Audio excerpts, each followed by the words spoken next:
वेदनाथेश्वर ज्योतिर्लिंग के प्राकट्य की कथा तथा उनकी महिमा। सूत जी कहते हैं, अब मैं वेदनाथेश्वर ज्योतिर्लिंग का पाप हारी महात्म बताऊंगा, सुनो। राक्षस राज रावण, जो बड़ा अभिमानी था और अपने अहंकार को प्रकट करने वाला था, उत्तम पर्वत कैलाश पर भक्ति भाव से भगवान शंकर की आराधना कर रहा था। कुछ काल तक आराधना करने पर जब महादेव जी प्रसन्न नहीं हुए, तब वह शिव की प्रसन्नता के लिए दूसरों का तप करने लगा। पुलस्त्य कुल नंदन श्रीमान रावण ने सिद्धि के स्थान भूत हिमालय पर्वत से दक्षिण वृक्षों से भरे हुए उस वन में पृथ्वी पर एक बहुत बड़ा गड्ढा खोदकर उसमें अग्नि की स्थापना की और उनके पास ही भगवान शिव को स्थापित करके हवन आरंभ कर दिया। ग्रीष्म ऋतु में वह 5 अग्नियों के बीच में बैठता, वर्षा ऋतु में खुले मैदान में चबूतरे पर सोता और शीतकाल में जल के भीतर खड़ा रहता। इस तरह 3 प्रकार से उसकी तपस्या चलती। इस समय रीति ने से रावण ने बहुत तप किया, तो भी दुरात्माओं के लिए जिनको रिझाना कठिन है, वे परमात्मा महेश्वर उस पर प्रसन्न नहीं हुए। तब महामनस्वी दैत्यराज रावण ने अपना मस्तक काटकर शंकर जी का पूजन आरंभ किया। विधि पूर्वक शिव की पूजा करके वह अपना एक एक सिर काटता और भगवान को समर्पित कर देता। इस तरह उसने क्रमशः अपने 9 सिर काट डाले। जब तक ही सिर बाकी रह गया, तब भक्तवत्सल भगवान शंकर संतुष्ट एवं प्रसन्न हो वहीं उसके सामने प्रकट हो गए। भगवान शिव ने उसके सभी मस्तकों को पूर्वतः निरोग करके उसकी इच्छा के अनुसार अनुपम उत्तम बल प्रदान किया। भगवान शिव का कृपा प्रसाद पाकर राक्षस रावण ने नतमस्तक हो हाथ जोड़कर उनसे कहा, देवेश्वर प्रसन्न होइए, मैं आपको लंका में ले चलता हूँ, आप मेरे इस मनोरथ को सफल कीजिए, मैं आपकी शरण में हूँ। रावण ने ऐसा कहने पर भगवान शंकर बड़े संकट में पड़ गए और अनमने होकर बोले, राक्षस राज, मेरी सार गर्भ बात सुनो। तुम मेरे इस उत्तम लिंग को भक्ति भाव से अपने घर ले जाओ, परंतु जब तुम इसे कहीं भूमि पर रख दोगे तब वह वहीं सुस्थिर हो जाएगा, इसमें संदेह नहीं है। तुम्हारी जैसी इच्छा हो वैसा करो। सूत जी कहते हैं, ब्राह्मणों, भगवान शंकर के ऐसा कहने पर राक्षस राज रावण बहुत अच्छा कह वह शिवलिंग साथ लेकर उसकी घर की ओर चल दिया, परंतु मार्ग में भगवान शिव की माया से उसे मूत्रोत्सर्ग की इच्छा हुई। पुल्य सत्यनंदन रावण सामर्थ्यशाली होने पर भी मूत्र के वेग को रोक ना सका।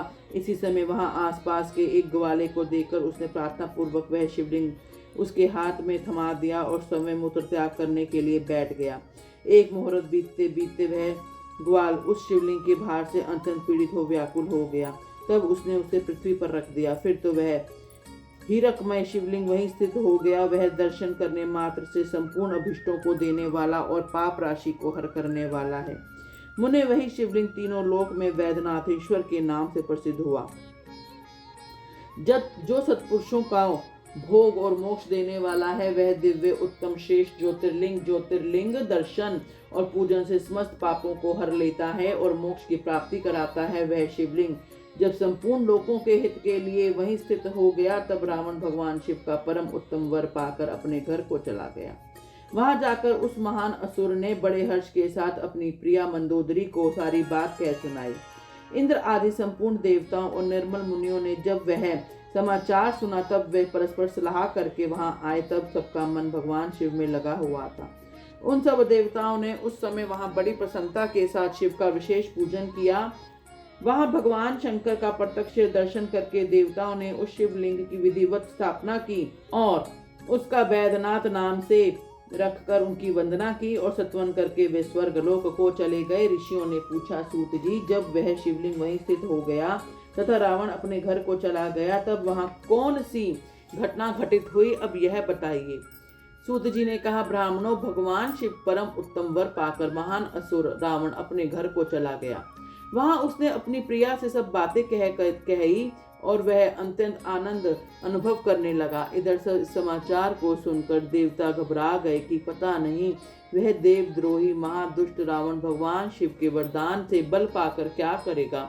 उन्होंने नारद जी को भेजा। नारद जी ने जाकर रावण से कहा, तुम कैलाश पर्वत को उठाओ, तब पता लगेगा कि शिव जी का दिया हुआ वरदान कहाँ तक सफल हुआ।